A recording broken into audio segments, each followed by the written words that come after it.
Okay, well, you're live. Come on.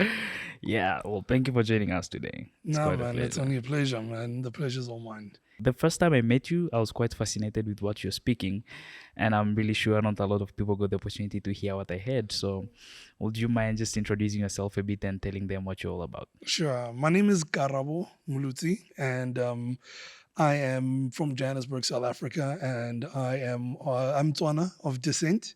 I'm a Tswana South African. Maybe we can say it like that, right? Yeah. I am a strategist, and I'm a Marcom strategist, and I am also a content producer with over 12 years of experience.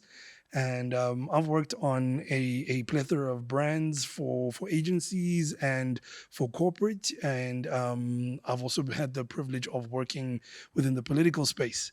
And, I've had a very cool journey there. And it's been a really great learning curve. So where we met, we were at the GSP, one of our electives that we had the privilege of running. And so part of that particular elective was teaching on content creation, right? And I think that the most important cog in the machine of content creation is the ability to tell stories, because ultimately that's what we're all trying to do, right? From filmmakers to reporters to journalists, to whoever it is you are in the media space, you're trying to tell a story, right? And so I think what struck a chord with you was our brief conversation around telling the African story. And especially with regards to our purpose in rebranding how Africa is viewed, globally, at this point in time. And so that's obviously where we pick up this discussion from. Yeah, it's quite fascinating because a lot of times when African stories are told, they're not told in our own perspectives.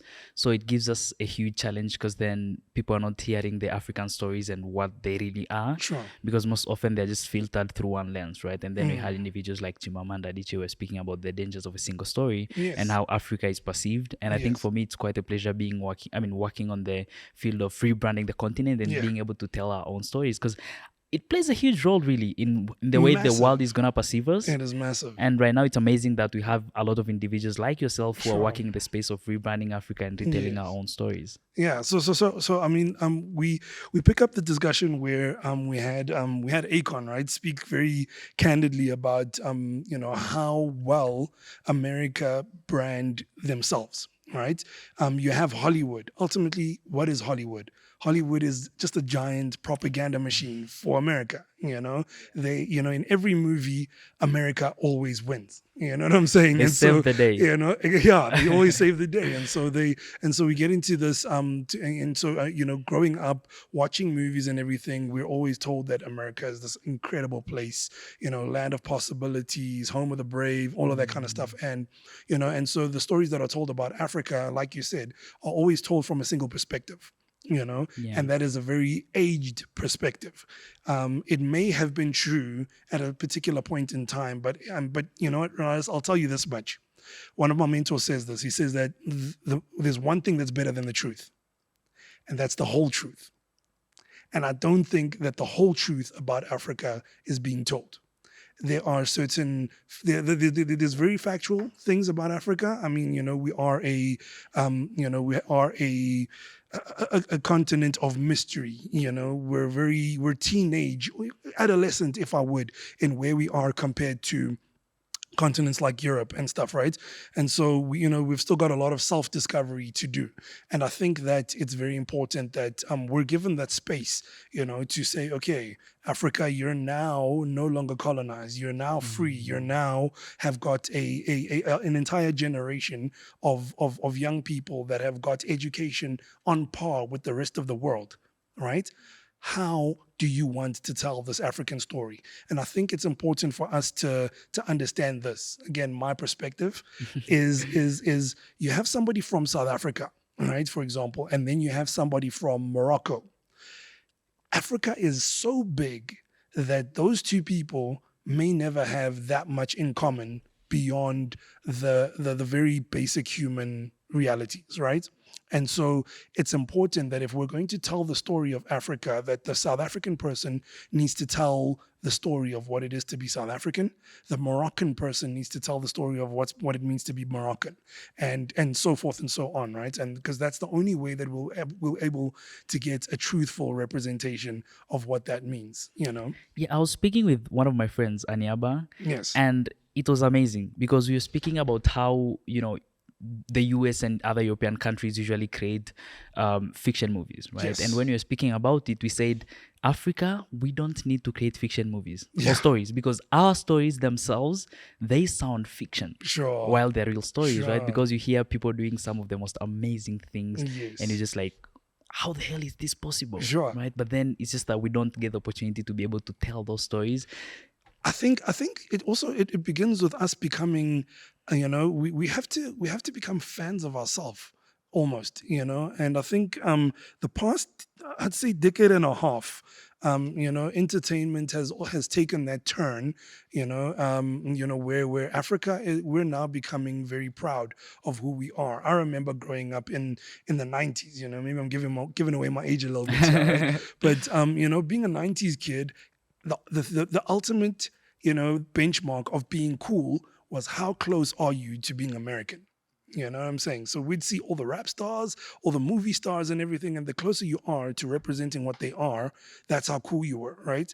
But whereas now, those guys are all coming over here looking for something new, but I think more importantly, something authentic. And like you said, Africa is so incredible that we're able to have this this almost this pop, this high end, this this glitz and glam, but we're also able to have an incredibly authentic thing at the same time. Whereas in America, we have the glitz, the glam, and all of it, but the authenticity does not follow with it. That's true. Yeah. Were you able to see the new Google's office in Ghana? The way Uh, they designed it? I haven't seen the design. I've heard a lot about it though. Yeah. It's really amazing because Yes. then, like, I think they have blended the Ghanaian culture into like the creatives and the interior design and everything Sure. else. It looks amazing. So in agency, what we do is we call that glocalization, right? So they've taken a glocalized approach Localized. to so it's global in its best practices, but it's localized for the people who are engaging on that level. And so I think it's also important that we demand that as Africans. And even in the tech space, right? We have this whole idea of tech giants producing tech, right? So we've got tech, these microphones and all the stuff that we're using to broadcast this conversation right now. And how many of those companies do you think came and tested products in Africa? I'd say none of them came and tested in Africa, right? But Africa is such a huge continent. We agree that, right? And the population is so huge. So explain to me why, beyond economic reasons, would they not come and test here? The African context is so unique that how sure are you that this microphone is going to be best suited for Africa? Right? So you have these tech companies, they'll go and they'll test something in the States. And they'll say, you know what, because it works great in the States, it'll work great in Africa. And that's not the case, And we find that the brands that are doing the greatest right now are the ones that are able to tailor make their brand to suit the African people. That's for sure. That's true.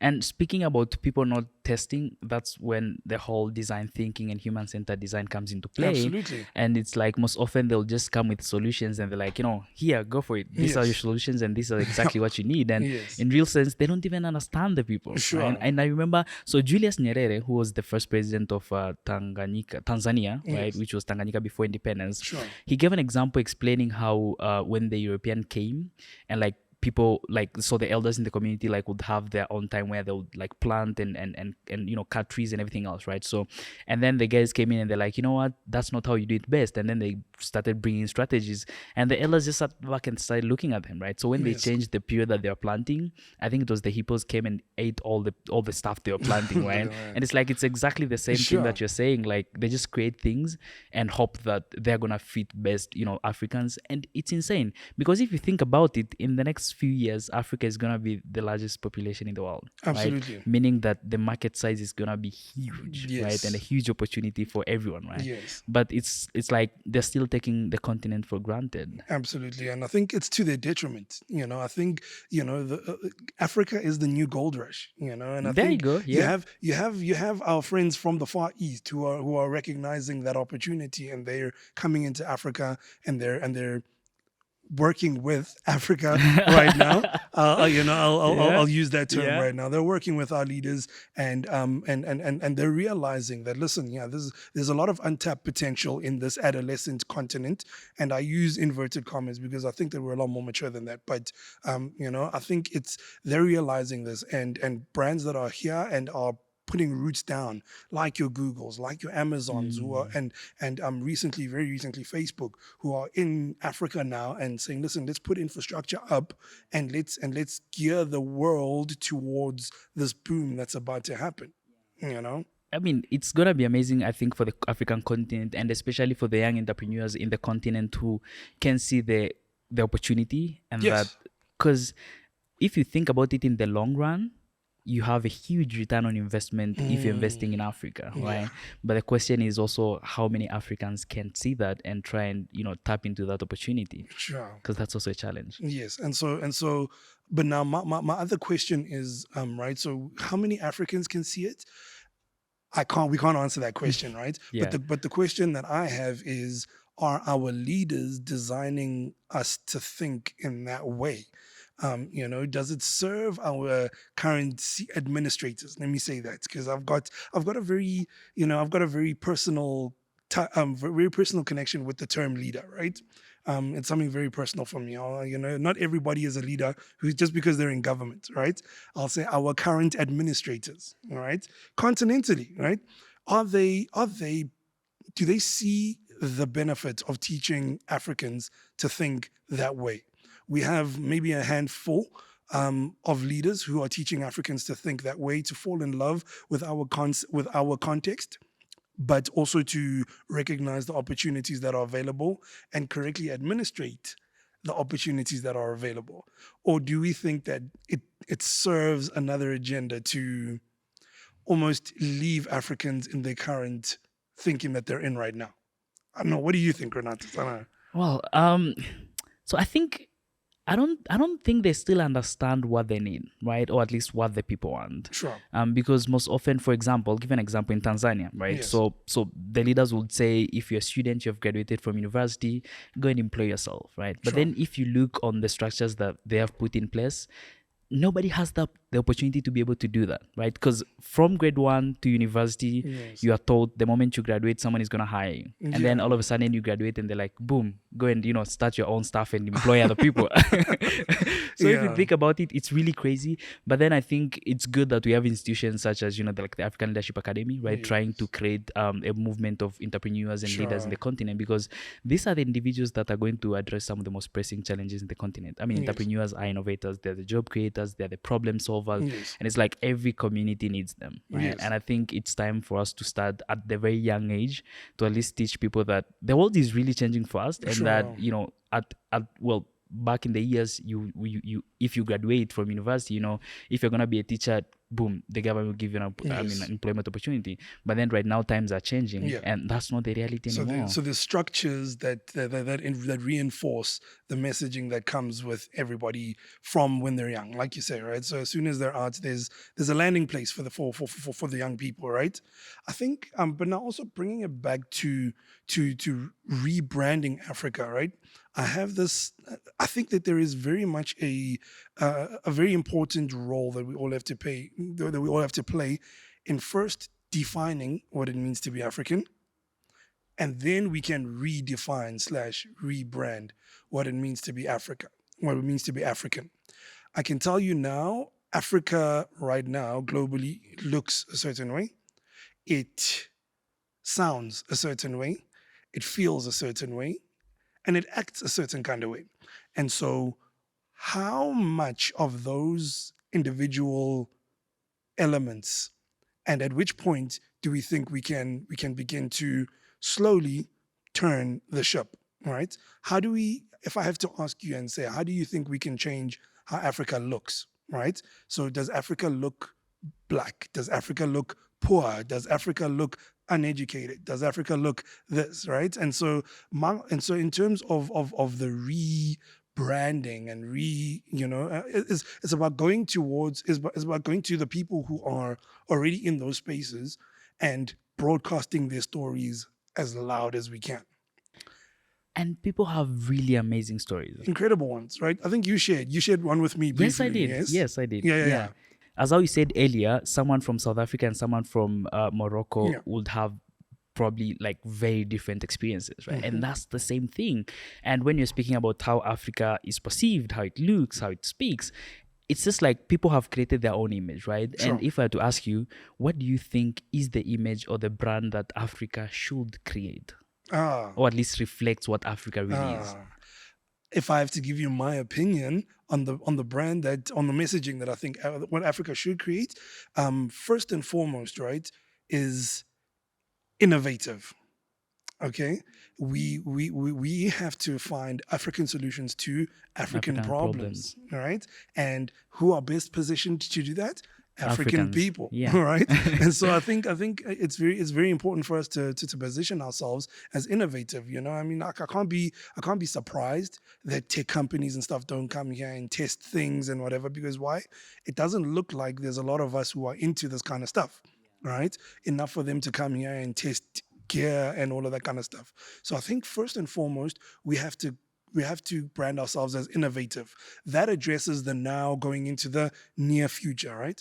But I also think that it's equally as important for us to brand ourselves as administrative, as proficient, administrators, right?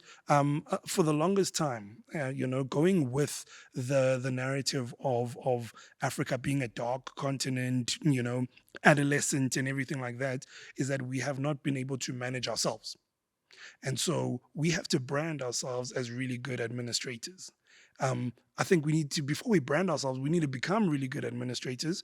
And I think that there are really great administrators, but I think it is very important that we brand ourselves as, you know, adequate leaders, as adequate, professionals, and that we can, that professionalism that can compete on a world stage, and so if we, I think those two things can be a really great starting point. That yes, we can administrate education, we can administrate finance, we can administrate law and legislature and things like that without the help of people from across the ocean. No, yeah, I agree with you 100%. Because when you spoke about innovation, it reminded me of the last podcast I did, right? Okay. And we spoke about mobile money.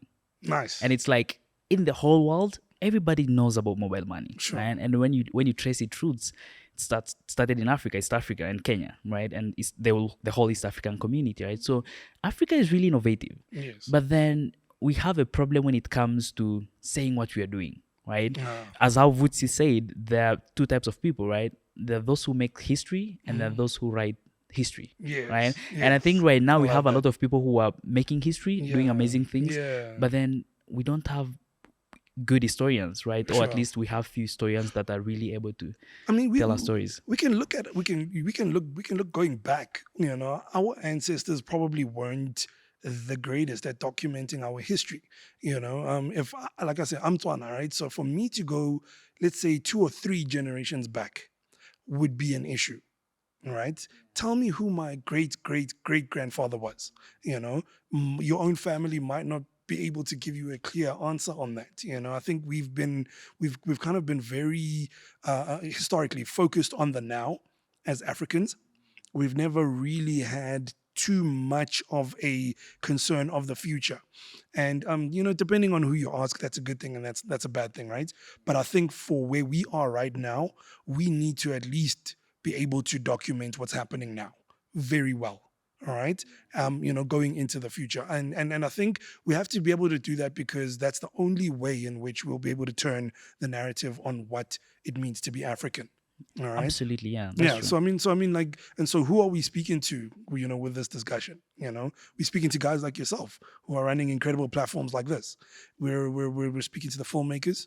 We're speaking to the journalists. The artists, Everybody, the designers, the journalists, the YouTubers, you know what I'm the saying? young You know what I'm people. saying? Like, TikTokers, you know what I'm yeah, saying? Like, I mean, so everybody, guys, has got a role to play in defining what it means to be African. And I think, you start off in your neighborhood. What does it mean to be from, Kinshasa? yes, As opposed to what does it mean to be from Gaborone, for example, yes, from Gabs. Botswana. What's it like being there?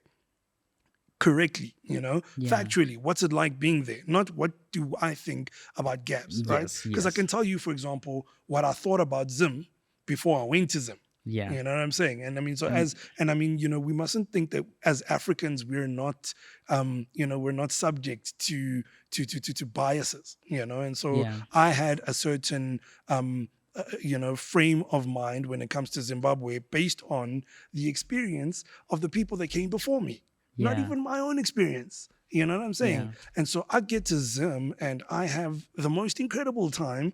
I meet such beautiful people. And all of a sudden I come back and I'm like, guys, there is a problem here.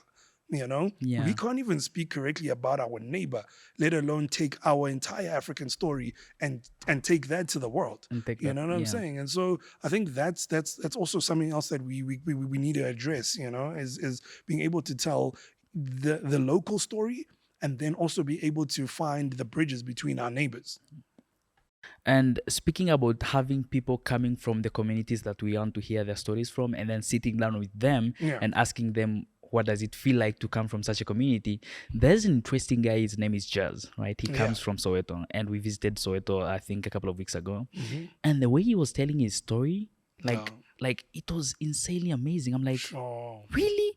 Right? Because here's the thing, right? You'd hear a lot of stories about Soweto and the people of Soweto, right? Yeah. But then when we reached there, we saw the people of Soweto, spoke to them a bit, right? Walked around the streets. Hmm. I mean, it's amazing. Like You know? it's beautiful. Yeah. And speaking of Soweto, I mean, like you say, when we speak about people who are doing incredible things, I've got some friends who are there, who are running Soweto, township tours, and they're running red bus tours, and they're doing adventure sports in the middle of the township. Right? Yeah. Talk about redefining a narrative of a place, right? So I mean, in South Africa, a township is seen as a poor place, all of that kind of thing, right? And so they go into Soweto, and all of a sudden, I can go into a township and I can bungee jump, and so things like that. Those are the kind of guys that are redefining their local narrative. Now all Yeah. of a sudden I've got friends from all around the city saying, listen, hey, KB, listen, let's go to Soweto and, check things out. Yeah. People who before were very kind of, apprehensive about going to a township are now the ones who are requesting that experience. Right. Yeah. And so it is important that, number one, we tell the stories great, but like you said, right, I think it's also important for us to travel. We don't travel as Africans, man. We don't At all. we Like really people don't, don't travel. and I mean, like, I'll speak to the South African, context, man. Is, dude, we got great weather. We got great food in South Africa. People are generally friendly.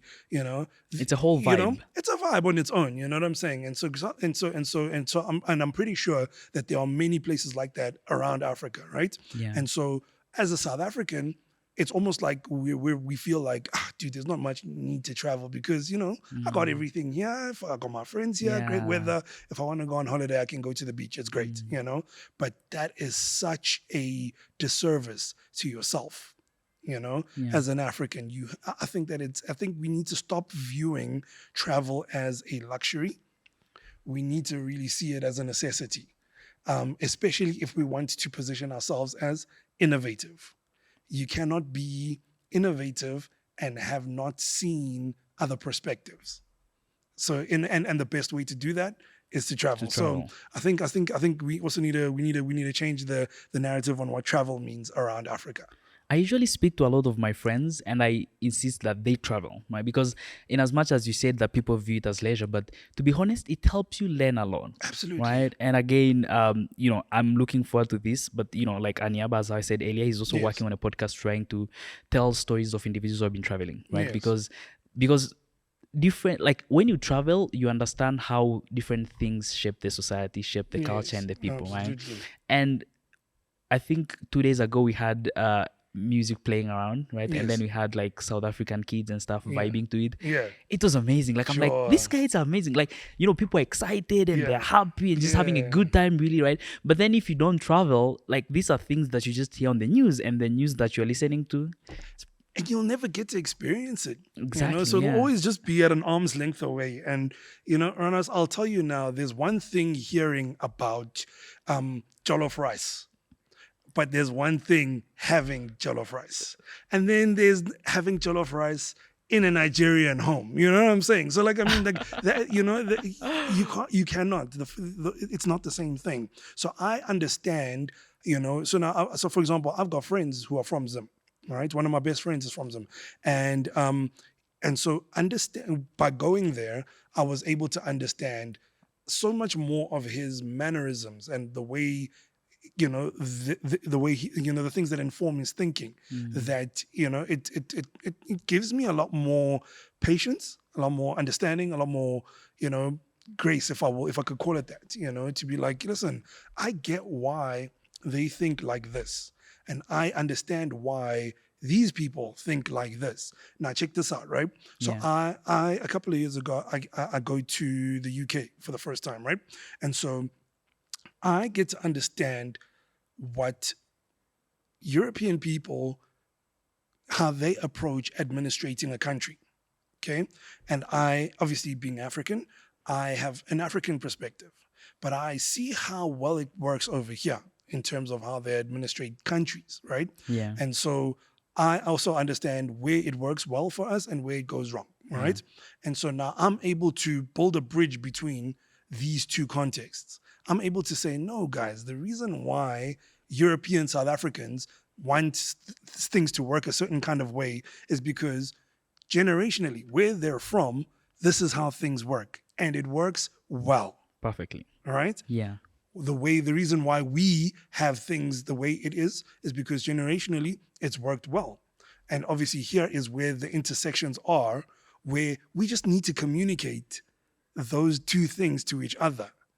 And by being able to, by having traveled, I'm able to now articulate these different contexts to both of these groups. And Yeah. so I'm able to sit in the communication space, and I'm able to articulate Africa to a European, and I can articulate Europe Europe to to an an Africa. African.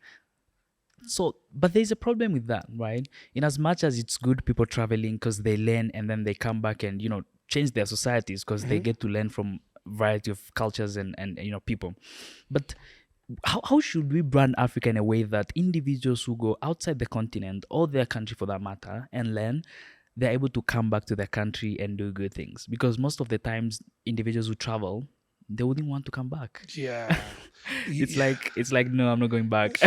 You're asking me this is an emotional question right now for me, man. No, for real, because I'm like, I think it's important for us to understand this. Um, as people, we have a responsibility to your family, to your community, and then to your nation as a whole. You have a responsibility, all right? I mean, so you have a country that has raised you, a city, a family that have raised you from when you were born, let's say, until you were 18, right? Yeah. And you have the privilege, what is currently a privilege, but I don't think it should be a privilege, of traveling, right, as African. Yeah. And you go, and your perspective is forever changed by your travels. You come back well versed in a myriad of solutions to problems that we have not got solutions for. So when you are overseas or wherever you are, you need to remember the responsibility that you have to that community. It is a miss for you to be able to, for example, leave a community, go and experience solutions elsewhere, and just keep that for yourself. If anything, I would say that is probably the most un-African thing to do. And so I'm not talking about, and we can get into discussions about black tax and this and that, right? And Yeah. no, but it's my life and I can do what I want with it. Yes, you can. You definitely can. But I think if we're going to want to move this narrative forward as Africans, right? If we Yeah. want to leave this place exponentially better than what we found it, right? Yeah. We're going to have to find solutions from everywhere. Now, I think the solutions are going to be both in Africa, but we're also going to need the diaspora who are going to bring solutions into Africa, right? Yeah. Solutions might be capital, solutions might be systems, solutions might be education, whatever Yeah. it is, Knowledge. right? Yeah. And knowledge, right? And so whatever it is, we're going to need this team effort in order to get Africa to where we want it to be, right? Because Yeah. somebody has to stay here. That's for Somebody sure. has to stay and manage this whole thing, right? Yeah. So if we all decide, hey, me and my great English, I'm gonna leave and go to America, Yeah. or what's gonna happen to those who cannot leave here? And I think that the most African thing that we can do is to provide solutions, from wherever we are. If I find myself in Tennessee for whatever reason, Yeah. I need to look around myself and I need to say, okay, great, I've learned how to become very great at administrating finance. Let me find people in Africa who are working at that problem and partner with them and provide them with solutions to be able to go forth and do the work. If you yourself are not going to come back, let Yeah. your knowledge come back, let your finance come back, let Yeah. let all of the other things that you can send, let that come back on your behalf. And I think like a place like ALA is a great it's a great how do I say this, case study for something like that, where you have somebody who had an African problem and went further afield and found a solution and brought back a solution. Yeah. Is that person here right now? Not right now. I don't Not know. really. Yeah, well, he's not in this room. I'll tell you Yeah. that much, right? Right? Yeah. And so those people who saw the problem sent something back, in order to make this place a little bit better Yeah. than how they found it. And I think it's the most African thing that we can do. we have we have smart individuals, creative individuals, right? Like people are Yes. very smart. Yes. And like if you look at countries such as the US, Mhm. if you look like closely at it, it has been built by individuals who are not from the US, right? So like people traveling from their countries going to the US as the Yes. land of opportunity, Sure. right? And they're not just people, like these are some of the most smartest, brilliant, creative, and Yes. like amazing individuals from their communities that Sure. leave and go to the US, right? And it's like, how do we now start working on also creating a brand such that when someone leaves, they can come back? Because if you take a look at it, like most of the individuals who are successful in their communities, the people or their community has played a huge role in helping them become successful or Yes. helping them be where they are. So true. Right? And like how Nyerere said, he said that when you have an opportunity to go to school, Mhm. it's the whole community that is trying to raise you, right? And therefore, when you graduate, you have an obligation towards the community that supported you, Yes. right? And I think we need to start cultivating a mindset such that if someone is successful or if they're doing great or whatever they are, then Yes. they always remember that there's a place called home. Yes. And it's their first place. I mean, it's the place that they'll always go back to, either alive or dead. Sure. And I think look, I'll tell you now, for myself and for my network, I've got nobody who's in my network right now who does not see that responsibility that they have. And I think it's important for all of us who are working on an African solution, whichever corner of the vineyard you are in, whoever is working on a solution to an African problem needs to cultivate that narrative and say, listen, guys, wherever we go, however successful we get, we're always going to help the next person get one step up the ladder. And that's how I think we're going to move this thing forward. Because also what we don't want, right? You spoke about the future of Africa and where Africa is a big boom, right? Yeah. Imagine all of the knowledge and skills leaves. And then all of these talented people from other places come and they make Africa home, right? Yeah. And you are now excluded from that party because you decided to leave. Yeah, because he decided to leave. You And it's know? going to happen pretty soon. It's happening already. It's already happening. It's Yeah, happening. I it's mean, already look happening. at us. Look at us. We're in this place here. We're in this great studio and everything like that. Yeah. And we are cultivating. We're literally chiseling the Africa of the future. We're creating it. And so, if you are wherever you are and wherever your listeners are listening to this podcast, I think recognize the responsibility. Don't worry. It's not all on you. It's definitely Yeah. a shared responsibility, Yeah. but as long as we all pick up our little, section of our square meter Mm. of the responsibility, it'll be fine. And I think it'll be, and I think we will all, sit back on a prospering Africa at the end of it all, and we'll Yeah. be and we'll be proud of what we've been able to build. Yeah, I think as how you share, and as how you said, it's a shared responsibility. Yeah. So everyone just has to play their role, Just play and it's your good. I role. mean, just play your role, and you're good, Yeah. right? Like no more, right? Yeah. Yeah, because I think Africa is great, and we have to make it great, and we have the people who can make it great. We have the resources. I mean, speak about resources. What Oh. don't we have? I Oh. mean, it's like we have Oh everything no. we Oh need. no. Don't get me started on that. Don't get me started on that. If you're watching from DRC, my eyes are on you first and foremost, Yeah, The world knows about how much resources that we have, But I think again, that's part of, switching the narrative. I think we've always been told about Africa's potential, whether it's, the potential that's under the ground yeah, or the potential that's inside you and I, and it's about how we're going to unearth that, yeah, who's going to be the first country to decide to want to beneficiate its own minerals in Africa and yeah, not export. How yeah, are we going to unite around that country when they decide to do that? There's definitely talks about one or two that are already mm, deciding, look, we're not going to send our gold or whatever overseas. We're going to do all of it here and we're going to sell it as yeah. finished products, Finished products. But I mean, remember that gold is both figurative and literal, right? The Yeah, literal gold, but then also the gold that's inside you and I. yeah. We're going to make sure that we benefit from all of these investments that we've put inside the people as well.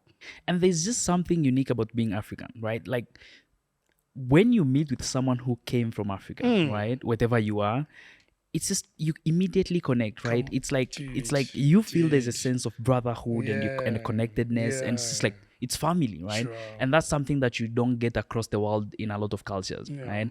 And it's like how do we keep on ensuring that we create strong bonds using that, for and then we sure. use the bond that we have created to transform the continent. Being African is so cool.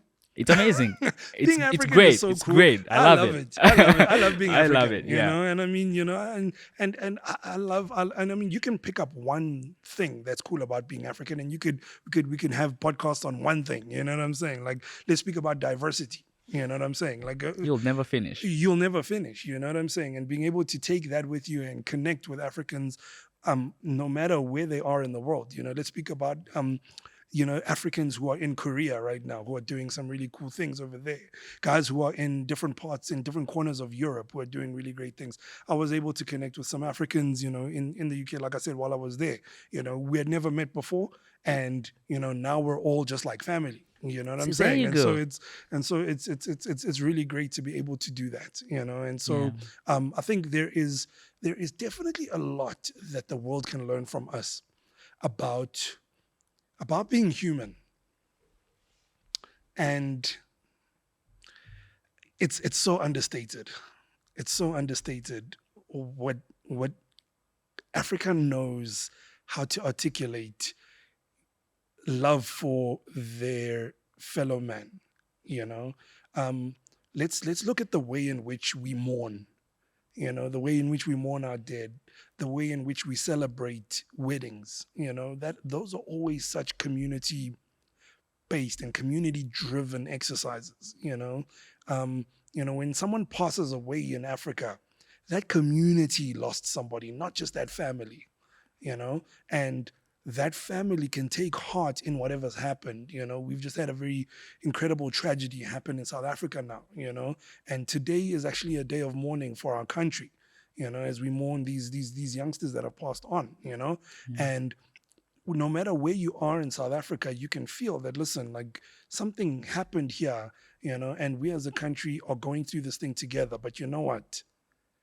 We'll get out on the other side, and we'll come out stronger. We'll come out having learned, and we'll come out stronger. And I think that the world, right, can definitely learn a lesson in humanity from Africa. That's for sure. And do you think the world is afraid of African stories being told as how they are? Ah, that is a very interesting question. I would say Yes, I'd say yes, they are. Our stories are very unorthodox, right? And people have always got a fear of the unknown, right? Yeah. And so, but I think it's important that we tell our stories even louder. However, I mean, we don't go to Asia, for example, right, and try and change the story on 12th century dynasties, and things like that. And Yeah. there were horrors that happened in Asia, right? There were horrors that happened in Europe, and as a result of whether it's religious based or ethnic based or whatever it is, right? Yeah. You can't silence those stories, right? And so until very recently, Africa's also had its own fair share, right? Probably much later than everybody else had theirs, but you've had the same family drama, if I can call it that, right? Yeah. Asians have had their own massacres, Europe has had its own massacres, Africa has had its own massacres, and so I mean, tell the African story the way it is from the perspective of Africans,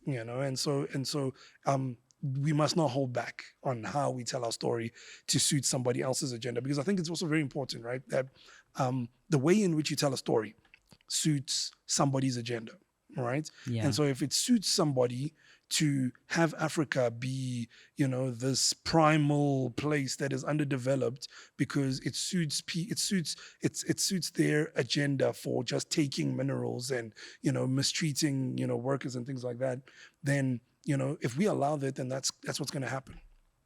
But if we say, listen, Africa is well versed, Africa is creative, Africa is innovative, and we're great administrators of ourselves, that's not gonna give people a lot of room to come in and mistreat us and want to suit our context to their agenda. Yeah. So tell our stories and tell them loud. Tell our stories and tell them loud. So interestingly, most of the times when you ask people what news sources they follow, they'll probably tell you I listen to BBC for African news, right? And for me, that's crazy, Yeah. right? Yeah. I mean, That's how crazy it's an can it get? oxymoron. Yeah. Yeah. I mean, because you clearly know that the news is filtered, and I'll give you this Sure. example, right? So there is a guy in Kenya called Wajakoya who is running for presidency, right? And I've listened to the news channel in Tanzania for like 2 weeks straight. Yes. They have never mentioned him as a contestant. They just mention other people, right? Yes. And when you listen to this guy, man, he's amazing. He's Yes. like his ideas about what he's gonna be doing when he's a president. He says, if someone, well, for all the people who are corrupt, we hang them, right? Wow. Start growing weed and pay for the debt that we have to pay. Yes. And people think, okay, this guy is probably crazy, right? But then when you take a look at other countries, more and more countries have started legalizing weed. And that's one of the things that he said he's going to implement if he becomes the president, right? So we also, in a way, focused on how we have always been, and people are scared of change, right? People are scared of the unknown, and like giving an opportunity to individuals who want to challenge what has always been known as the normal, Yes. right? And it's, I mean, so I'm gonna be having a conversation with him if all goes well, Yes. and I No, can't that's wait awesome. because it's good to have individuals who challenge the conventions in the we need community. to. Like That we always need those people. Is that not what innovation is? It's challenging the norm, right? At its base, right? Yeah. And I think as Africa, we also need to look internally, right? So let's leave everybody outside and let's have a family meeting as Africa a little bit, right? And say that we cannot. It's almost. Let me make a bold statement. Tribalism and our traditional way of life is almost a stumbling block to innovation. I'm gonna and hear me while when I say this, right? In our tribalist kind of articulation, who is seen as the foremost voice? The elders. The elders, all right? Yeah. So now we fast forward, we're in 2022 and we're having democratic elections, all right, of presidents who are 70, 75, 80 years old. And the president will stand up and will say, in Africa, I guess elsewhere, right? Yeah. This is the new dawn.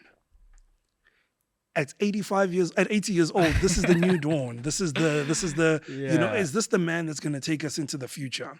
And hear me when I say this. I Yeah. love the elderly. I love, nobody has a track record of execution like they do, right? Yes. They've really done so much to get us to where we are. But like I say, where we are versus where we need to be are two completely different conversations. And Mm-hmm. the cast that are going to be the characters of the future story are going to be very different for the guys who are necessary right now.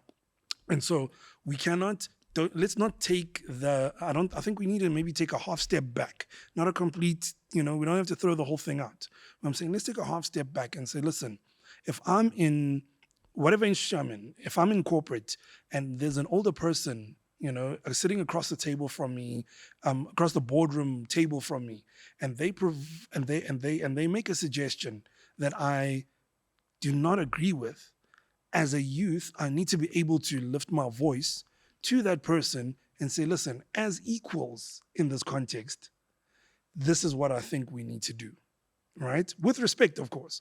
As equals, this is what I think we need to do. And we need to use both our voice, but also our vote, right? Yeah. And we also need to align with leaders who are going to take us into the future.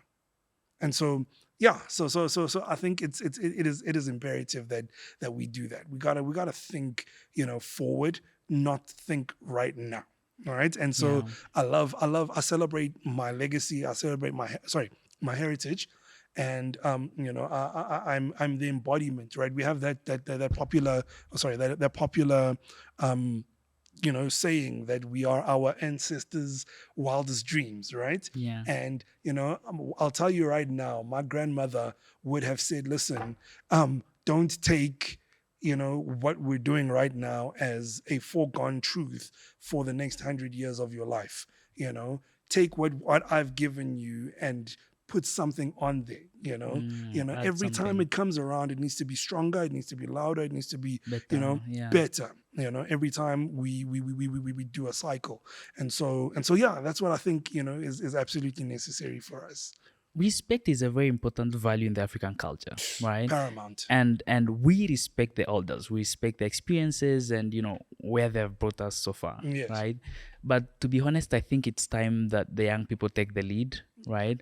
Because the continent is going to be a young continent, Yes. right?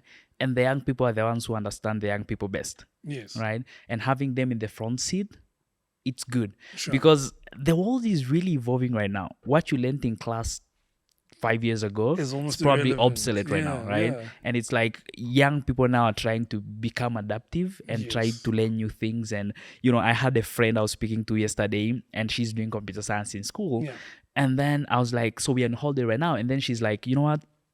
I'm taking machine learning courses, artificial intelligence courses, and these are courses that are not in class, Yes. right? Like these are courses that she's doing them on her own, right? Sure. So it's amazing to see that young people are curious enough and they want to learn because Absolutely. curiosity is amazing, right? Sure. Curiosity helps us explore a lot of things, helps Yes. us learn new things and become better and better every single day. Yeah. And we should keep on be respectful and really curious, and we should reach a stage where, as how you said, if an elder person says 1 2 3 and you don't think it's correct, you can stand up and say, hey, I respect you, I appreciate what you say, but I think we should probably consider 1 2 3 4. Yes, it is vital. So you speak about we speak about the track record in execution that the elderly generation have, right? They've built everything. They've built all of these. They've built road networks. They've built. It's not perfect, but it's working. And it's great. How about this? Use that track record in execution to build platforms for young people. All right. So why do we not have, lightning fast fiber, in and around Africa right now? Why is that not a priority if we're speaking about an Africa for tomorrow?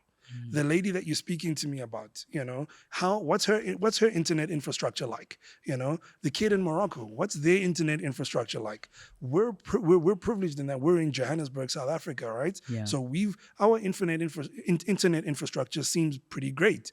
It's not, is it world class? We can debate that, Yeah. but it's better. pretty It's doing decent. the work. Yeah, Yeah. it's doing the work. And so, as leaders who have got a track record in putting together road networks, petrol pipelines, telephone cables, lay down fiber. For all of Africa, lay down the fiber, and make sure that every African kid has got access to internet and has got a device to interface, so that we can produce solutions. Yeah. For now and for tomorrow. Yeah. Our African, cross that we have to bear is a tough one, man, because like we have to produce solutions for right now. Poverty is not something that we have to deal with in 30 years' time. People are starving now. Yeah. So we have to find solutions that are going to help grow capacity, we're going to need to devise solutions for housing the population that is booming in Africa, feed that population that is booming in Africa, educate them, clothe them with textile industries. All of the technology that we need to learn is going to answer problems for now and for the future. So why not just use that track record and execution to give us the platform to help you devise those solutions, and then tell me to vote for you? For the world of today, like there's no way you can say you're becoming innovative or moving ahead of the curve if people don't have access to reliable internet, right? Not a chance. And I was speaking to my friend, right? Yeah. The one I told you she's learning about, machine learning and everything Yes. else. And the cost of internet, oh Why? my goodness. Like, why? It's like, why should internet be that expensive, right? It's like 21st century, for God's sake. Sure. So funny story, right? So my cousins live in Melbourne, Australia. All right. The twins moved over there. I think, they'll probably be watching this. So guys, I think you guys were like 3-4 years old, right? And now they're in their 20s. So basically they've lived their entire lives in Australia. Right? And so now, like, they come home to visit for the first time in a while. Okay. And dude, this was probably 2018, I think, right? And I'm chatting to my cousin. He's on his iPhone, and he's like, he's asking me, like, while we're driving, he's like, "Hey man, is there Wi-Fi here?" I'm like, "No, he's like, I'm like, dude, how much? He's like, "Yeah, I don't want to use data and things like that." I'm like, "Why? How much have you used?" He's like, "No, I think they were there for like 2 or 3 days, and they used like 86 gigs, and they had to buy that as mobile data." And so I'm like, yeah, that's kind of pricey, bro. You know what I'm saying? It's quite expensive, mate. Yeah. And, but like, because they come from a first world country where this is like, dude, you have Wi-Fi, man. It's there. You know what It I'm has to saying? be It's like there. you have electricity and you have water and you have Wi-Fi. It's what we call one of those things over there, And so as Africa, we need to push towards that. We've got brilliant kids with brilliant minds, and guys who've got innovative solutions, but they're stuck in the mud because of something as mundane as internet access. yeah. And so yes, I think we can do a lot better in that regard. And I think learning from Rwanda with regards to internet, we can do better, because so what they have, like internet, I think in East Africa it's the cheapest in Rwanda and most reliable in Rwanda. Okay. And as a matter of fact, so one of the companies called Canalbox is the company that well, there are different companies obviously, but then Canalbox is like the most people use it, right? Yeah. And what they decided to do was this. So they decided, because to have the router and have the installation done, it's like $80. No, yeah. Let me see. Yeah, $80. Right? It's like $80. So what they have decided is this. They have said, here's what we're gonna be doing, right? If you want internet at your house, drop us a call. Okay. We'll come, install everything for free. Free. Like you're not paying anything, right? Cool. Because they're trying to expand the number of individuals and houses that have access to internet. Sure. And so you pay like monthly, like a bill, and it's just like, so you have like 2 packages, right? You have for $25 and $40. Yes. Right? But I'll tell you this, in Tanzania, I use $40 in like, I don't know, 3 days maximum, 4 days or 5. Sure. And here's the thing. Like, I don't do everything I'm supposed to be doing right? Yeah. Because you're trying to limit your access and you're used to it, Dude, and you like spend that much, you right? can't be innovative and worried about resources at the same time. It's yeah, You I can't, mean, you know, it's hard. It it's makes so things it's hard. so stifling. I mean, my friends walk around the Netherlands and they're like, yeah, we've got Wi-Fi at like 3 gig per second Wi-Fi or something like that, something nuts like that, and they're like, yeah, it's free public Wi-Fi. I'm just walking in the middle of the street and there's Wi-Fi. And I think that things like that are definitely bottlenecking our ability to be creative, let alone being innovative, Innovative, yeah. and bringing about solutions. So I think, yeah, we definitely need to, push for leaders slash administrators who are, and I mean, Renata, sorry, I'm gonna just say this. The idea of a leader for me is a very personal thing, man, and that's why I'm like, I don't just call anyone a leader just because they're in, a leader has to articulate the voice of the people that he is leading. They're a microphone, right? And if you have a leader and at odds with the people that he is leading, is that person a leader, Mm. right? Or is he simply a custodian? You need to have a person who is there who's articulating the needs of their people, right? And so it's a both left and right brained function. It's a quantitative and a qualitative exercise, leadership, right? It's not just one. It's not either or.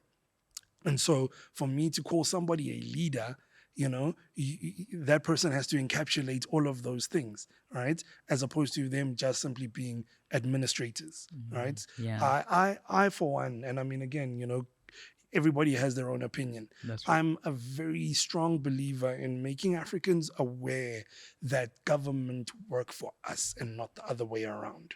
Okay, the mayor of my city that I work in is an employee that we have put in power. He is not there.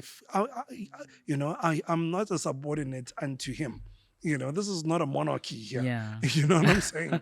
We voted you in, and so if you're there, you're administrating the taxes that we've given you, right? And you're either going to do that or you're going to be a leader. And trust me, we know the difference between the two, right? Yeah.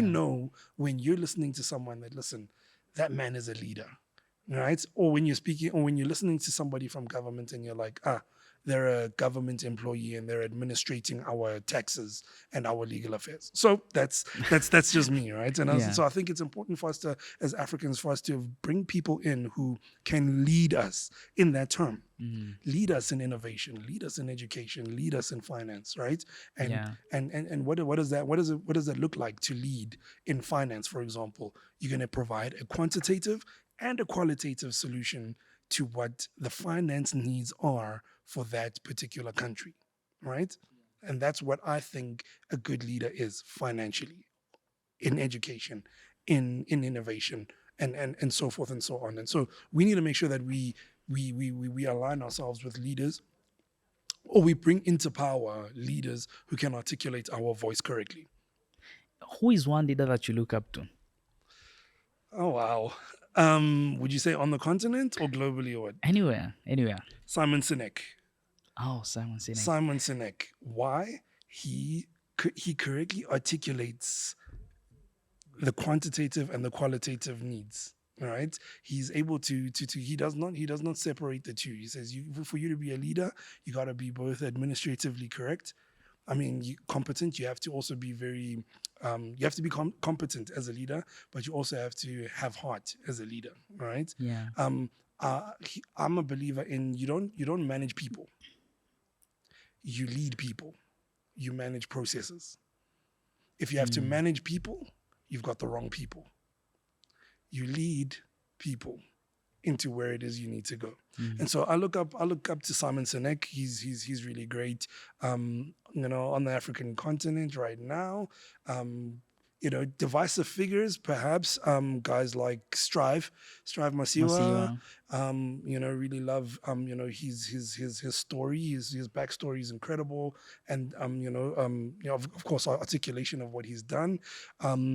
Leader of the opposition in Botswana, a guy by the name of Duma Boko.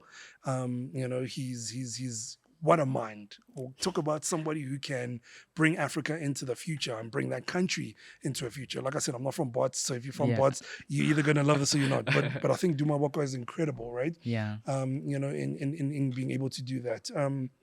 And so yeah, man, there are a lot of really great Africans who are doing some incredible stuff, and leaders who I think can help move the narrative forward in terms of where it is we need to go. And if there's anyone who wants to learn about leadership and is listening to this podcast, I would also advise them to listen to Simon Sinek. Yeah. Because 2 days ago I was listening to him and he was speaking about leadership and how you create a culture within a community. And like using the example of the Marines, and how the first day you arrive and the second day and the third, it's all about you. It's all about, you just want to win. If you're athletic, talented, Yes. you'll want to finish first and wait for everybody else. And then as days progresses, it's all about helping each other, There we right? go. It's all about helping each other. There we go. And he's really good, and I like his perception about leadership and the 5 whys, the golden cycle. Oh, The golden Oh. cycle. what a guy. Oh my Like goodness. I'll sit and I'll listen to Simon Sinek and I'll be like, this guy he's from another world. He's from another world in the way in which he's able to articulate leadership to the most the most, how do I say this, in adept listener. I think for me, one of my personal beliefs is that, listen, the truth is not complicated. If somebody has to come to you and tell you something, the truth is not complicated. If it's complicated, it's probably not the truth.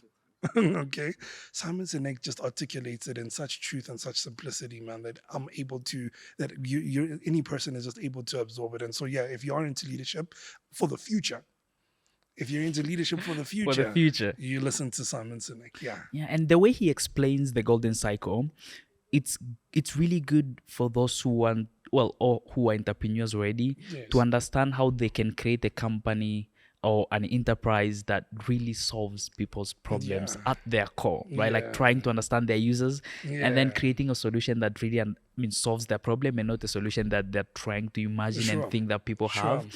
And it's always good to listen to that guy. I mean, he's amazing. Yeah, and I then think, to that, right? So we speak about like the solutions for Africa. I think we also need to get to a place where we're like, listen, as Africa, we deserve that, man. We deserve like really great customer experiences.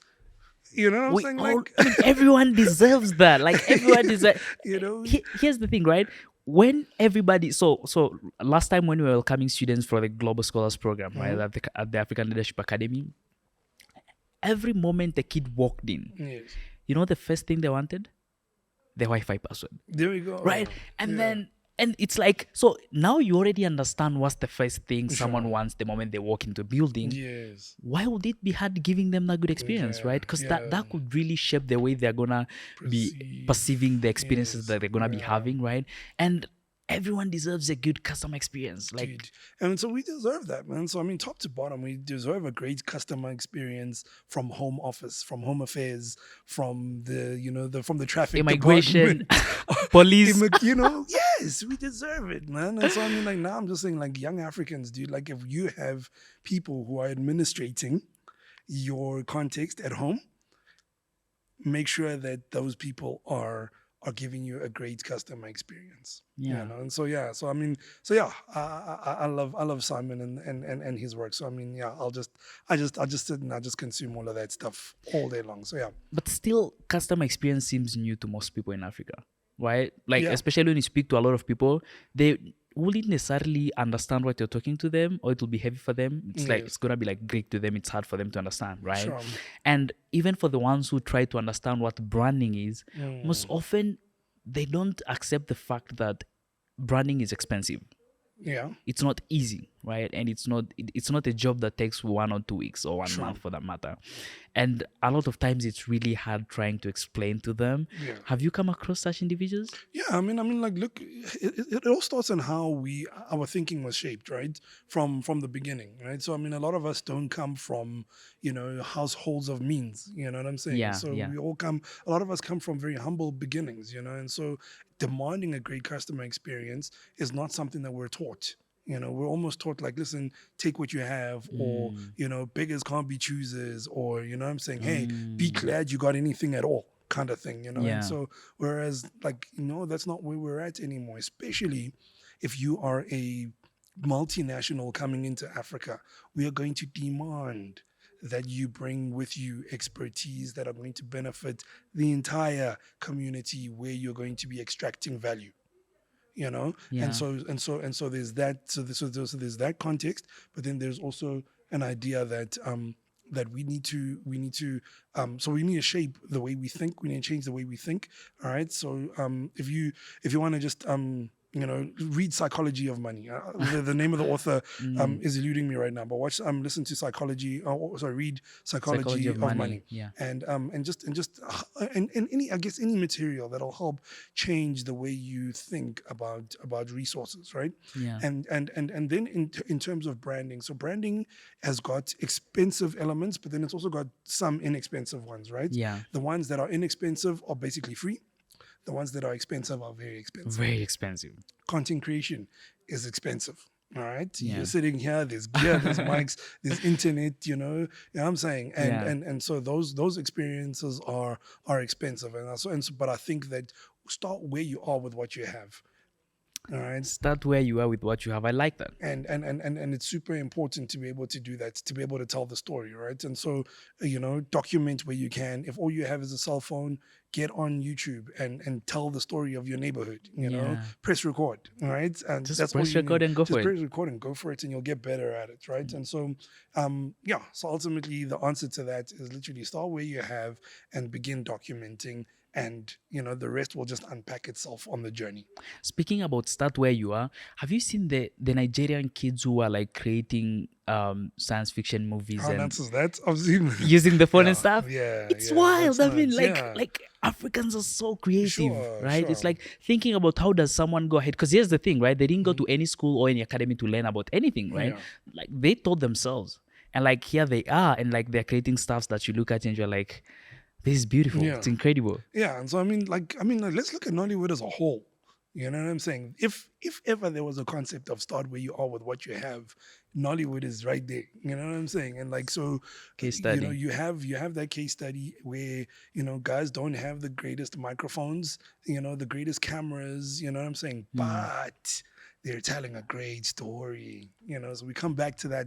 We always come back to that, and I think people will forget. People will forgive bad tech. People will Yeah. forgive the fact that your microphone is distorting. People will forgive that you haven't got the best angle or whatever. But people won't forgive the fact that you're telling a boring story. And I think Nollywood tells us very great stories, like in South Africa, by the way, if anyone's from Nigeria, yeah, in South Africa, we love Nollywood and we love Nigerian movies. The industry here is huge, right? So, Yeah. and so it's important that we that's a great example of starting where you are with what you have. And interestingly, they're actually doing really great across the continent, right? Yeah. In terms of revenue and their market and the industry. So, I mean, at times you really just have to start, right? And most of the times people like giving excuses as to why they're not doing anything. So it's Sure. just excuses. I didn't have that, that wasn't working and stuff. Yeah. But like at the end of the day, nobody's really gonna care about excuses. Yeah. Like people are gonna want to see the results. So I heard something very interesting very recently, right? Is that the generation that we're in right now, okay, is a generation where we don't require permission for the first time in human history, right? So Yeah. let's take one step back, like the 90s, right? I'm a 90s kid. For you to become a singer, a record label had to tell you that you can sing. For you to become a television star, an agent somebody had to tell you that you can do Give that. you the approval. Whereas right now, you can be a singer. Right now. Let me tell you, that's a great news. You could be a singer right now. You've got a device, push record, and sing on YouTube for the world to see. As simple as that. It's as simple as that, right? So we no longer need permission, man. And so go ahead and use whatever it is you have, and like listen, like the people that love what you're doing will get around you. And your community will build you up, and until your tech is where it needs to be, and boom, you've got yourself a global following. You know what I'm saying? And so start where you are with what you got. Yeah, and when we are speaking about start where you are with what you got, we also have a bit of a problem with that, because most of the times if someone is looking up to, let's say, a singer, right, who has been in the game for like, I don't know, 10, 15 years, God knows when, and they have a huge following, right? Yes. And most often when young people want to start, they'll start by comparing themselves with where their idols are at that point in time. Right? Yeah. And that's a huge problem. Sure. And it's like, How do we go about that? Oh, dude, allow yourself to be a beginner, man. Give yourself some slack, man. Cut yourself some slack. I Yeah. think we because we live in a social media age where everybody's always broadcasting their peak moments. Yes. The Like somebody's success taking a and photo when they look their best. That's not how that person looks all the time, right? yeah. And even when I'm on YouTube, I'll go and I'll play a song and I'll sing and and you'll be like, dude, he just put on that thing and he just look how And that amazing was it it. It sounds. was No, simple. they weren't there the first 23 times when I was practicing for that one moment. You know what I'm saying? Yeah. Yeah. And so dude, like, and so even if for somebody like myself who'll go up and who'll speak to a client about something, I put together a methodology for how it is I'm going to structure my arguments and how I'm going to structure, certain peaks and points in what I'm going to say. And I Mhm. go and I practice that. And then I go to the boardroom and I pitch whatever it is I'm pitching to a client. And so, guys, allow yourselves to be a beginner, man. Like, also like, we haven't had the freedom to be beginners as Africans ever. I mean, Mm. like, from as far as what we know, we've had colonizers for a certain age, and then like after that it's like, okay, cool, so now run Africa and expect Africa to be on a world stage now. Yeah. Whereas like, no, you guys have had hundreds, almost if not thousands of years to make your mistakes.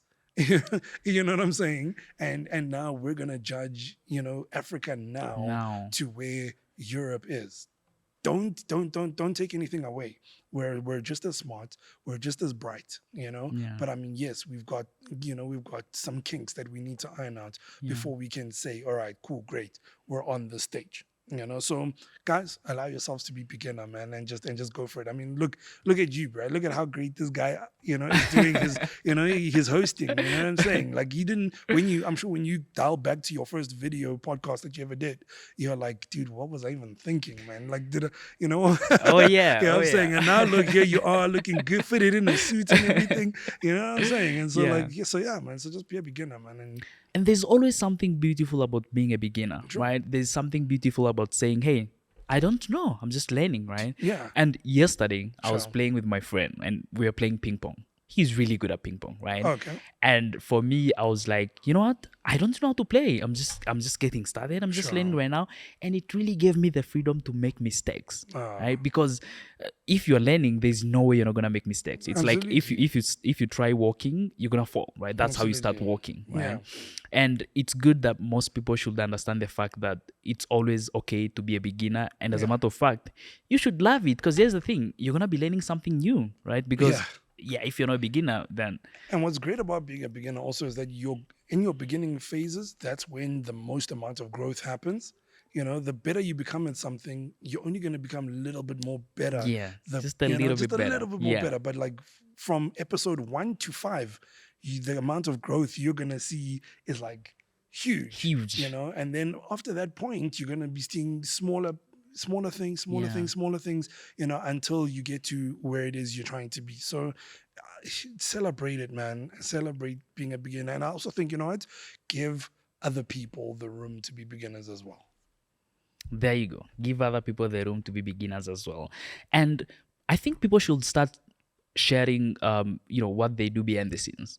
Right. Yeah, And that will give even more people an understanding of how the process really is. sure. It's not a simple process. Like it never is a simple process. Yeah, It takes time, it takes practice, it takes a lot of failing. yeah, But then the moment every time someone shares something, they're sharing it at their peak. yeah, And the moment you always check their Instagram, you're like, it's always good. I yeah, mean, why am yeah. I failing? Why am I not good at this? Sure. But then people have put in hours and hours and hours behind Yeah, the scene, yeah, but you don't get to see those, and you compare sure. yourself with their Yeah, peaks, which is a really huge problem. sure. So I think and I think, what, our audiences are all a lot smarter now, if I'm allowed to say that, right? Then they're starting What to I'm saying? notice. Yeah, I know, and I think it's really cool that guys are, and brands globally are just becoming a lot more real. I mean, you can go and look at, for example, Nescafe, right? Mm. They're a very big coffee brand. Go and look at their recent campaign on I Am Strong. Okay. Yeah. And you can go and look at that. Sorry, I don't know if I'm not allowed to advertise on your podcast, but anything. I'm just using it as case study, right? The I am strong thing is based on what has happened in the background of the people who are part of their campaign. It's not just a great story about an awesome Mm. guy. It's a campaign that is focused on behind the awesome guy. There is this guy who is, for example, a single father, and he has overcome hardships to become the man that he is today. So campaigns like that, if you're running a campaign like that, you're going to really, you really are going to cut across, because everybody at some point is a beginner. We all have insecurities about something, you know Yeah. and we all deal with real world problems away from social media, the lights, and all of this kind of stuff. We're all real people who are dealing with real stuff. And Yeah. so if you're running your campaign based on something like that, your audience, and even people who aren't your audience, are going to be able to relate to the message that you're bringing across. This is a masterclass for individuals who are brand strategists and advertisers. Absolutely. That's what we're doing here. That's what we're Yeah. doing here. People notice when you're faking it, right? People notice when Oh you're acting, yeah. when the lights are on, the camera Yeah. is on, right? Yeah. And in as much as people keep on noticing and figuring it out, you have to be real. Like you have to be Sure. yourself, because people love individuals who are authentic, right? Yeah. Brands that are authentic and they Yes. stand for what they say they're standing for, Absolutely. right?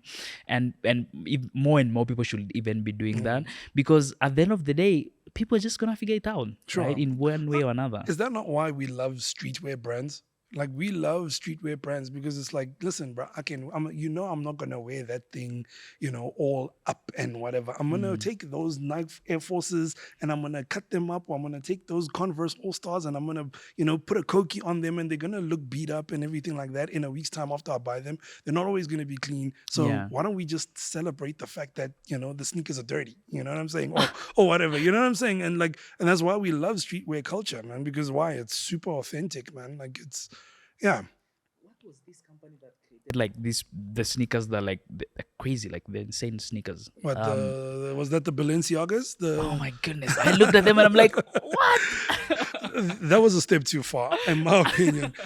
Please put a photo of those speakers up. We'll Yeah, definitely put them up. yeah, try find them and put them up. Yeah, it might have been a step too far, but the idea is correct. You know what I'm saying? Yeah. Is that, like, we all wear our sneakers dirty 90% of the time. Yeah. 10% is when they just come out of the box, or I've just washed them. After that, we know that they're dirty. You know what I'm saying? And so we take that and we either gonna steer into it, or I'm going to try and sit on a perch of the superhuman life, where we always have our sneakers being super clean and everything like that. I mean, and I mean, if that's what you're trying to do, great, Godspeed. But like, for the rest of us who are authentic, I know we're gonna stay on this side here, and we're gonna enjoy our authenticity. We're gonna enjoy our beginning phases. We're gonna enjoy our falls. And we're also definitely gonna celebrate our peaks. Yeah, because being human is it's a whole experience, right? Like Sure. you're not human just perfect and it's all good and stars and shining. Like Yeah. you have moments that you're like, nah, not today, not today. Absolutely. Yeah, Yeah. and we have to celebrate those too, right? Sure. Because it's hard being a human. It is. It is. No one ever said that it was going to be easy, and it's tough. I think it's even harder being a human in Africa. But but like we said, everything it comes with its own fair share. So I mean, Yeah. but it's also been great being a human in Africa. But it is challenging. Yeah, It's great and it's gonna be even better it is getting and better. better. Definitely Yeah, it's getting going better. to be amazing. Yeah. Yeah. So with regards to your work, right? What's one of the projects that you have worked on and you're like, you know what? This is amazing. I love this. I'm proud of myself and I'm proud of Sure. what I've done. Oh wow. Okay, so I'll give you two contexts, right? So one is I think one I can kind of speak to, and then one I'm not too able to freely speak about. Okay. One would be seating a president on the African continent, having worked on his campaigns and things like that, and helping just change the narrative around a certain country in Africa, working with him until he won his elections. You know what I'm That's saying? amazing. So that was really one of the like highlights. I was like, dude, this is awesome.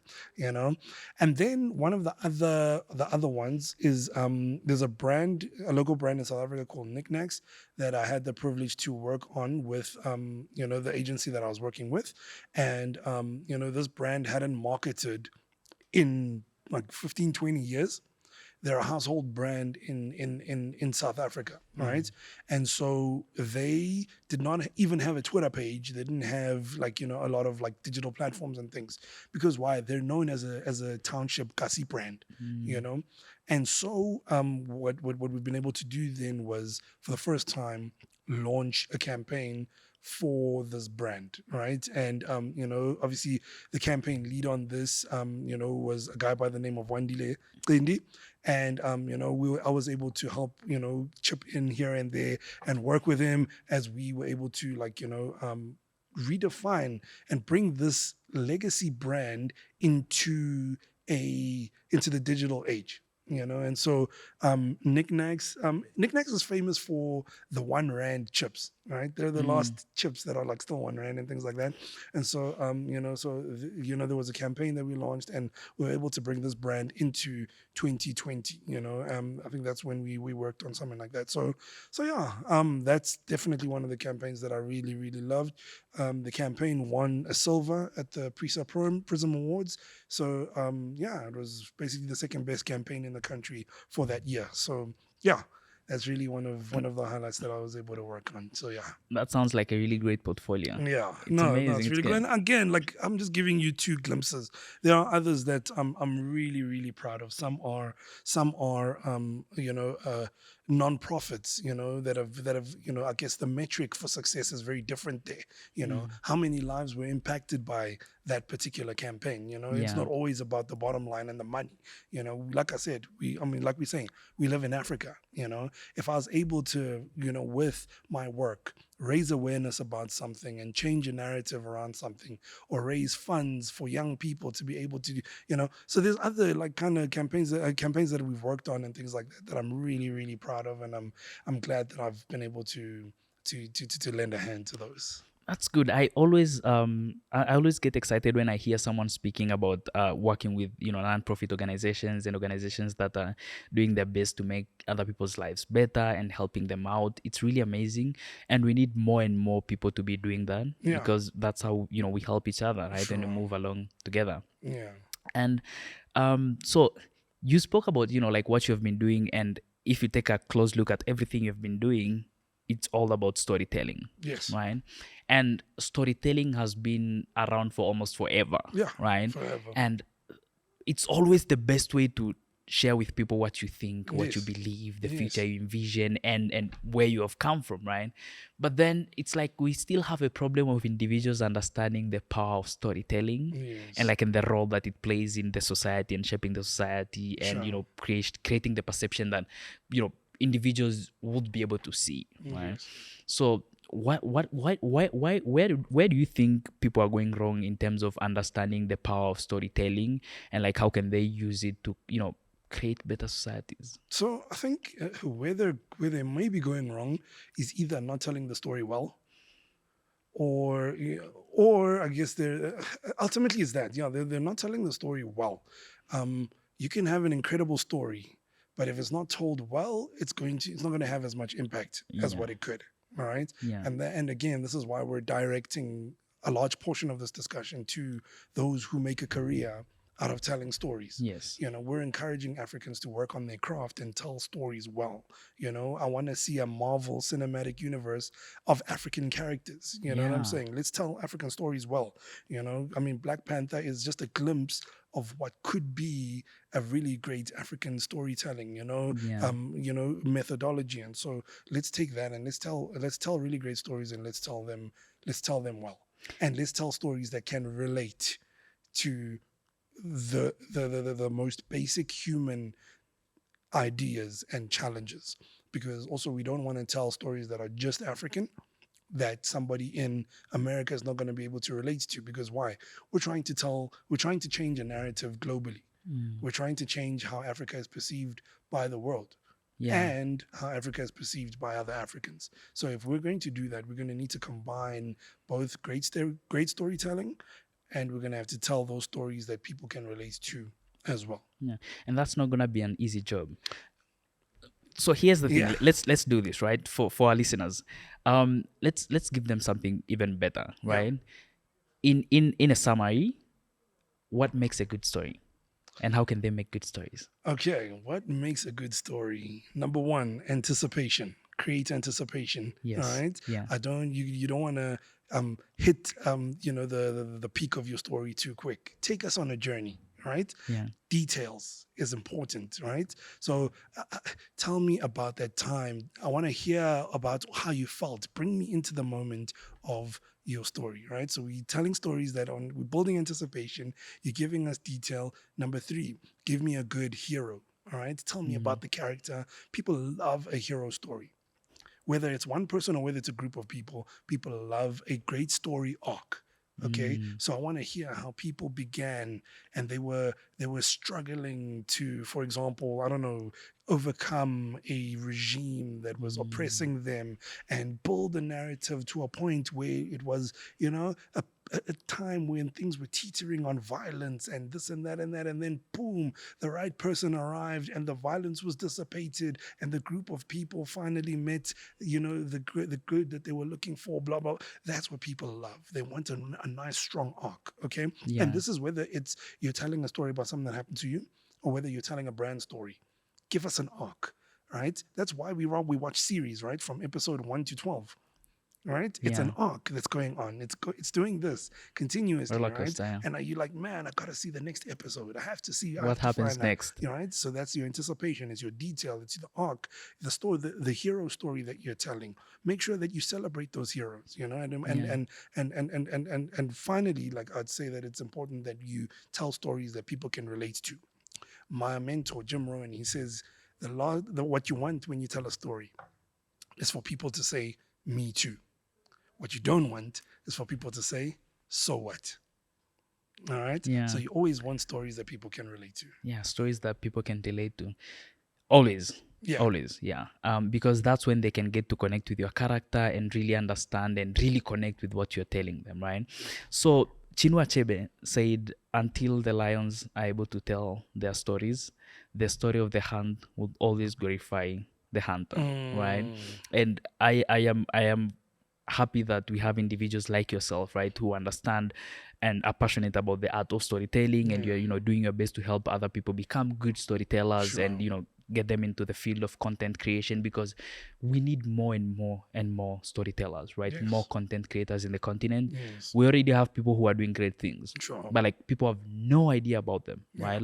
Like I had no idea there was a guy who was like creating dark skin prosthetics, right? How's And that? like and That's crazy. and he's in Nigeria, right? And Yes. so we have a lot of people doing great things, but then we need more and more people to be telling the stories of these individuals and just celebrate the heroes. Sure. Yeah. Yeah, yeah, we have to celebrate our heroes. Storytelling, branding, you into design, I am into design. you into Yes. design. Yes. How have these things influenced your experiences and your life? I praise the ability of people to connect. And I remember, whether it's design or whether it's filmmaking, whatever it is, those things are always, you're always communicating. And so I Yeah, mean, like, what is design? It's visual communication. And so whether it's patterns on a piece of fashion, or whether it's designing a poster for a political campaign, you're communicating something to someone. yeah, And or you're representing somebody's story, right? yeah, So when I see a piece of Tswana apparel, there's a story behind that, and so people take that story and people are very proud of that story. People gravitate towards that thing. And so for me, I think it's just important that as Africans, we are willing to invest time in becoming really great at that until the resources arrive. mm, Let's become really good at it, and resources will come when they come. yeah, For us to be able to take this thing and blow the roof open on it. yeah, Let's take all of those tools, whether it's design, whether it's video editing, whatever it is, yeah. and use that to communicate the story that we want to communicate. How is voiceover? Doing voiceovers. Oh, I love it. I You love love it? it. You enjoy it? Yeah, yeah, yeah. I love it. It allows me to become part of somebody's story, Mhm. even if I haven't journeyed with them. So I mean, like, I'll sometimes, like, the guys will send me a script and they'll be like, "Hey, listen, like, can you just record this voiceover?" What I'll do is I'll go and I'll research the brand, and because every brand has got a brand tone. Yeah, that's true. You know, and Yeah. so you have to find out what the brand tone is and everything regarding that. Yeah. And then I'll go and I'll deliver the voice accordingly. Doing your homework. Yes, I'd love to voice over like a Disney character or a cartoon or something. I'd love to do that. That's one of my aspirations is to do that. That's great. I mean, I hope you'll definitely achieve that Thank you, because thank you, you. you already have a strong portfolio. I mean, look at you. So I Ah think that's man, that's really yeah, no, we're possible. on the way. Yeah. I'm grateful. I'm grateful, man. And I'm grateful that I get to come onto platforms like this with people like yourself, man, and you know, add to your story, you know, Yeah. and be able to articulate your story even better. So thank you to you, and thank you to the listeners as well. It's a pleasure. It's a pleasure. Yeah. And so I was thinking of also creating an intro for the REN Experience podcast. And I Okay. think we can definitely do something about that. We can do Yeah. something about And that. with regards to Definitely. the Disney character, I mean, I hope you're gonna be doing voiceover for an African Disney character. Come on. Yeah? Come on. Let's do it. Let's do it. Yeah, I mean, it's gonna be really It amazing. is. It is. I mean, this was amazing, right? I loved Sure. it, right? Yeah. And we spoke about traveling, just to sum it up, right? We spoke about traveling Mm. and its influence and how it shapes people and the experiences, right? Yes. And for me, if people don't travel, the least they can do is read books. Sure. Yeah. Are you also an individual who likes reading books and, just, being Yeah. in that? Great. Yeah. So here's the thing. Just for our listeners, can you at least give them one book that has, changed your perception or how you see the world, or you read it and you're like, yeah, I loved this book. One book is tough. I know. I mean, that's Why- that's why? also one of There's the so hardest much questions pressure. that someone can ask me because there are a lot of books. The Infinite Game. The Infinite Game. The Infinite Game by Simon Sinek. I'll give me three at least, man. I'll give you The Richest Man in Babylon. Okay, let's go for The three. Richest Man in Babylon. I've read that. It's amazing. George Clason, Infinite Game, and Blue Ocean Strategy. Blue Ocean Strategies, how companies can become innovative and Yes. Read those three and come back to me. Oh man. No, I've read Blue Ocean Strategy, Yeah. and like I love it because it makes you become creative and think ahead the curve. Right? Absolutely. It's really amazing. Like it's beautiful. Well, so thank you for the list for the So my books. list is just it's holistically, right? So it's not just about like work, Yeah, it's I about see. life. Yeah, I it's see. I Life, think- work, and businesses, yes, and the whole thing.